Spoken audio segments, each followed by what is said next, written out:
Assalamualaikum warahmatullahi wabarakatuh. Terima kasih telah berkunjung ke channel Warna Biru.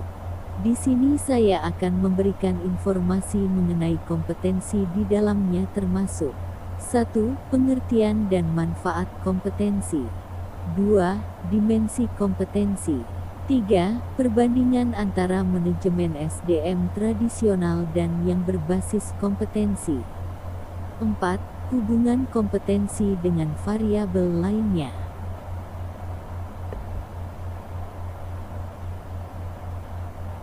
Pendahuluan. Tujuan program pelatihan dan pengembangan dari semua organisasi adalah untuk memelihara dan meningkatkan kinerja individu dan organisasi. Anthony et al. 1993 dan fokus pelatihan telah diperluas dalam beberapa tahun terakhir. Pelatihan digunakan untuk fokus pada pengajaran keterampilan teknis, Dressler 2002. Artinya pelatihan lebih ditekankan pada keahlian teknis atau kompetensi. Meski demikian, bukan berarti pemahaman teori tidak penting karena teori merupakan landasan dalam praktek yang benar. Pelatihan-pelatihan berbasis kompetensi telah dikembangkan oleh perusahaan-perusahaan maju, yang pegawainya diwajibkan memahami praktek yang benar dalam kaidah yang benar pula. Dengan pengertian, tidak hanya benar dalam pengerjaan tapi juga harus memiliki sikap dan nilai-nilai yang dipersyaratkan. Misalnya seorang bagian resepsionis selain memiliki pengetahuan dan ahli, juga harus ramah, sopan, dan menyenangkan. Jika perpaduan ini belum terwujud, maka dikategorikan belum memiliki kompetensi yang utuh. Sebab, kompetensi merupakan alat untuk mencapai tujuan dalam konteks resepsionis ini, tujuannya adalah reservasi yang cepat, menyenangkan pelanggan dan memberi citra positif bagi perusahaan.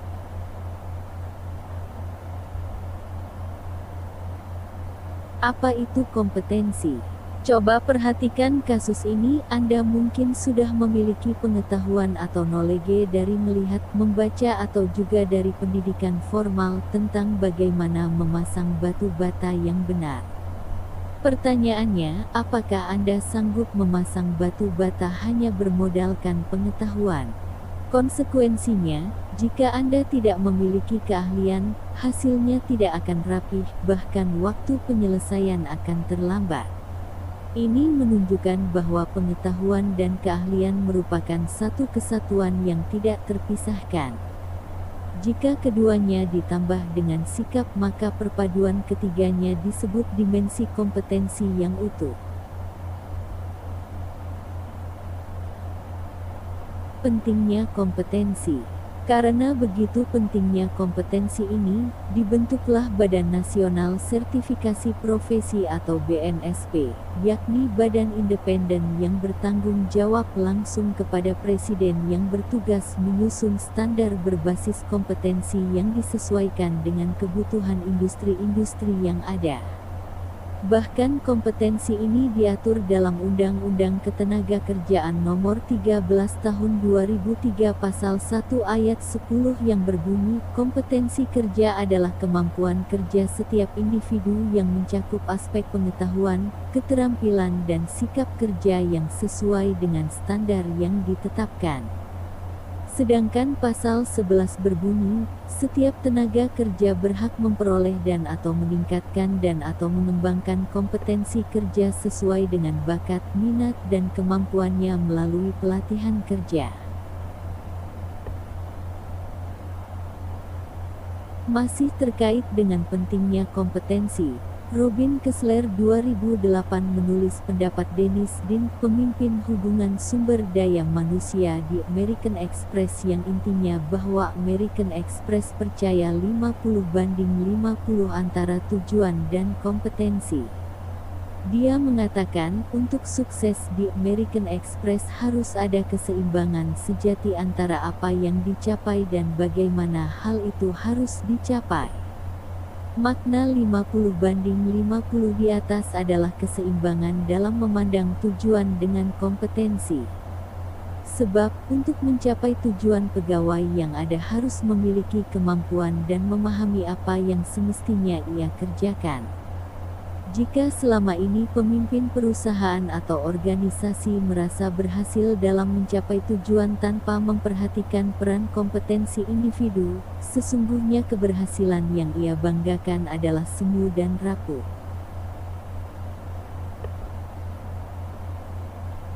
Pengertian kompetensi. Kompetensi adalah kemampuan individu untuk melaksanakan suatu pekerjaan dengan benar dan memiliki keunggulan yang didasarkan pada hal-hal yang menyangkut pengetahuan, keahlian dan sikap.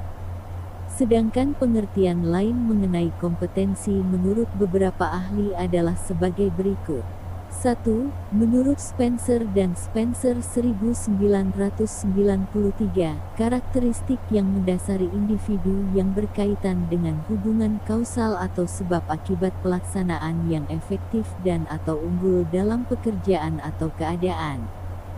2. Menurut George Klump 1980, karakteristik yang mendasari seseorang yang menghasilkan pekerjaan yang efektif dan atau kinerja yang unggul. 3. Undang-Undang Ketenagakerjaan Nomor 13 Tahun 2003, kompetensi kerja adalah kemampuan kerja setiap individu yang mencakup aspek pengetahuan, keterampilan dan sikap kerja yang sesuai standar yang ditetapkan.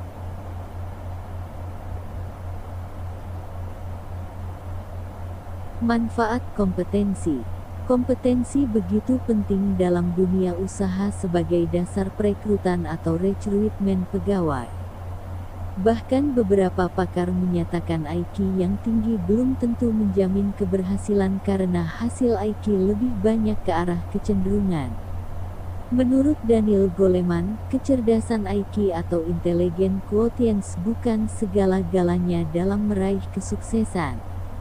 Menurut hasil penelitian dari beberapa pakar terhadap para CEO atau Chief Executive Officer yang telah berhasil di berbagai negara, sumbangan IQ dalam keberhasilan hidup dan pengembangan karir seseorang hanya mencapai 20%.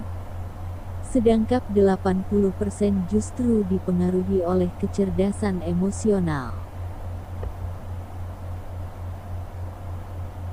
Ide dasar kompetensi sesungguhnya berawal dari McClellan pada tahun 1973 lewat suatu tulisan yang cukup kontroversial dalam jurnal American Psychologist dengan judul Testing for Competence Rather than for Intelligence. Tulisan tersebut diantaranya mempertanyakan hal-hal sebagai berikut. Pertama, jenjang pendidikan formal tidak meramalkan kesuksesan dalam pekerjaan. Kedua, tes inteligensi dan tes sikap atau bakat dan sejenisnya ia nilai tidak mampu memprediksi tentang kinerja SDM yang baik dan tidak mampu memprediksi SDM yang akan sukses dalam pekerjaan di organisasi. Ketiga, tes-tes dan penampilan atau prestasi akademik hanya akan memprediksi penampilan kerja sebagai hasil dari hubungan mendasar status sosial. Keempat, tes-tes tersebut seringkali tidak adil atau fair dan bias dengan kelompok tertentu atau minoritas. Kelima, tes yang lebih andal dan sanggup memprediksi kesuksesan dalam bekerja menurutnya adalah kompetensi. Bahkan ia sampai kepada rekomendasi bahwa perlu mengganti tes inteligensi dengan tes yang mendasarkan kompetensi. Barrett dan Depinet dalam Sudarmanto 2009.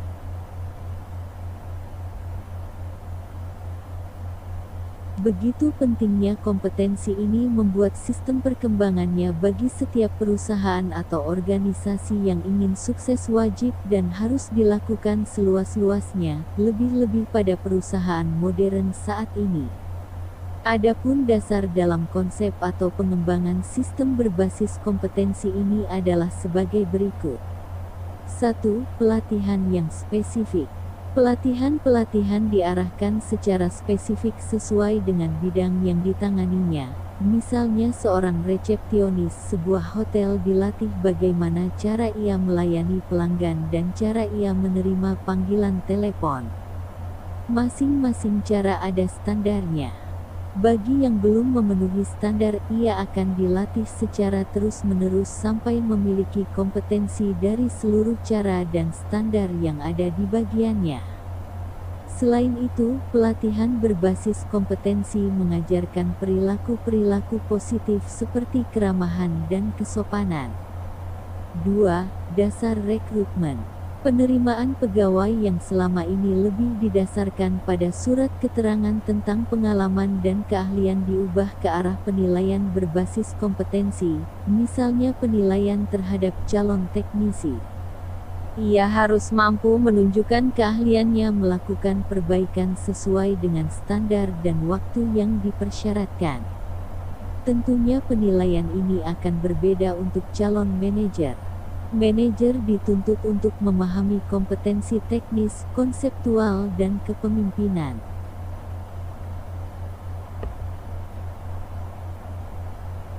Ketiga, pengukuran kinerja. Standar kompetensi dapat dijadikan indikator untuk penilaian kerja, misalnya dalam mengukur hasil dengan pertanyaan apakah hasil telah diselesaikan dengan baik secara kualitas dan kuantitas. Jika ya, kinerja sudah baik. Jika sebaliknya, berarti kinerja kurang dan ini dapat menjadi umpan balik atau feedback untuk meningkatkan kompetensi. Keempat, dasar penghargaan. Dengan adanya penilaian berbasis kompetensi dan kinerja, maka dapat dijadikan sebagai salah satu acuan di dalam memberikan penghargaan dan atau untuk mengaitkannya pada poin kompetensi.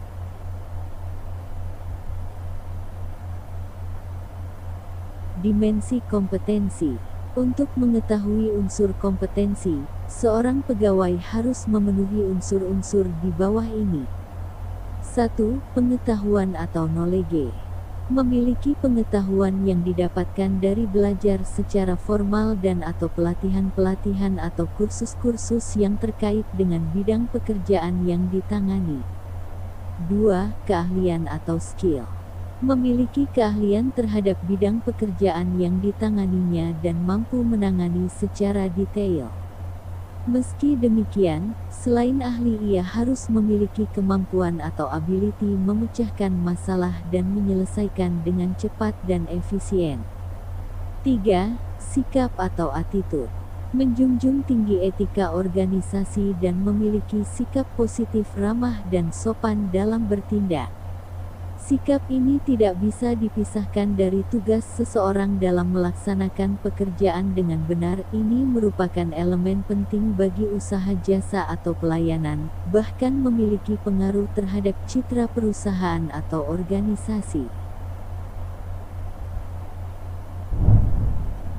Perbandingan antara manajemen SDM tradisional dan yang berbasis kompetensi.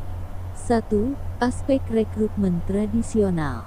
Interview dan portofolio dijadikan basis utama dalam penilaian dan diasumsikan setara dengan kebutuhan yang diperlukan.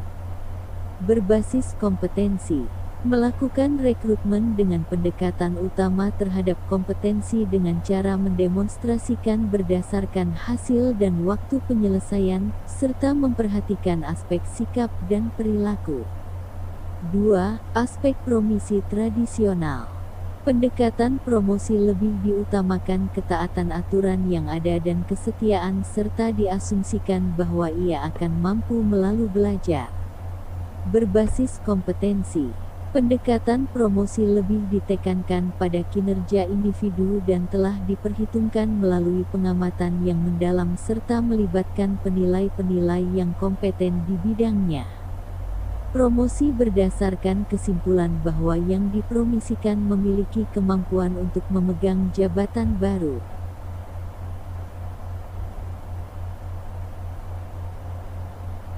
Tiga, aspek uraian pekerjaan tradisional. Uraian pekerjaan disusun sebagai alat untuk mengukur kinerja pegawai. Berbasis kompetensi. Uraian pekerjaan dipandang sebagai batasan tugas dan tanggung jawab semata, tidak dijadikan alat ukur kinerja. 4. Aspek hasil dan penilaian tradisional. Penilaian diukur berdasarkan ketaatan, tingkat kehadiran dan nilai-nilai yang ada. Berbasis kompetensi. Penilaian didasarkan pada indikator-indikator yang jelas tentang kualitas, kuantitas, waktu penyelesaian dan biaya yang sudah disepakati bersama, misalnya menggunakan model KPI atau Key Performa Indicator. 5. Aspek organisasi tradisional. Struktur organisasi telah disusun untuk menghadapi masa depan, meskipun pekerjaan yang dihadapi belum terjadi. Berbasis kompetensi. Struktur organisasi disusun sesuai kebutuhan strategi saat ini dan menganalisis kebutuhan untuk menghadapi masa depan dan perubahan, serta teknologi yang akan dikembangkan atau digunakan. 6. Fungsi kepegawaian tradisional. Bagian SDM atau personalia melakukan pengawasan dan pembinaan terhadap seluruh pegawai di semua bagian. Berbasis kompetensi. Pengawasan dan pembinaan pegawai melibatkan atasan langsungnya, dengan dasar bahwa atasan harus bertanggung jawab atas performa dan kedisiplinan di bagiannya sendiri. Bagian SDM atau personalia lebih fokus pada sistem pengembangan SDM dan evaluasi atas implementasi dari sistem itu sendiri.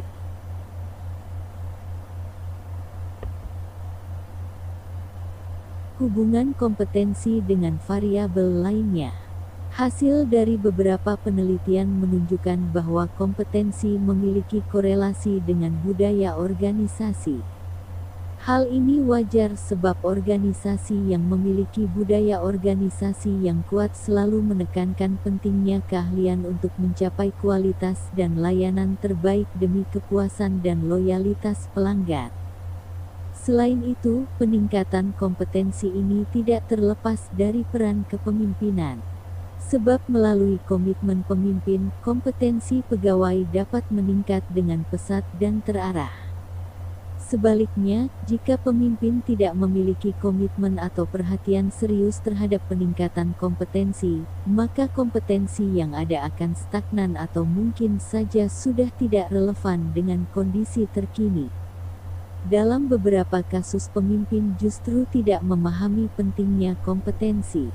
Padahal jika kompetensi ini tidak sesuai dengan tuntutan, maka dipastikan produktivitasnya rendah dan pada umumnya juga menghasilkan kualitas yang rendah. Bila kualitas yang dihasilkan rendah, kepuasan pelanggan akan sirna. Inilah yang paling ditakuti dalam bisnis profesional.